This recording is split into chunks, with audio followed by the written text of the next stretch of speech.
শ্রী শ্রী মা শারদা। একদিন মায়ের বাড়িতে গিয়েছি। যে শাড়িটা পরে গিয়েছিলাম সেটি নতুনই ছিল। বাড়িতে পেরেক লেগে ছিঁড়ে গিয়েছিল। ছেঁড়া জায়গাটা রিপু করে নিয়েছিলাম আমি, অর্থাৎ চপলা সুন্দরী দত্ত। খেয়াল করিনি ঘোমটার জায়গাটায় রিপু পড়েছিল। মায়ের চোখে ঠিক পড়েছে। মাকে প্রণাম করতে তিনি বললেন, বৌমা, কাপড় কখনো সেলাই করে পরবে না, মনে রেখো। সেই থেকে আমি আর কোনো দিনই সেলাই করা কাপড় পরিনি।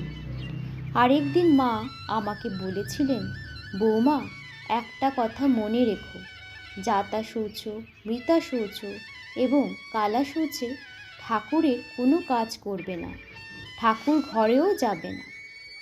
জয় মা।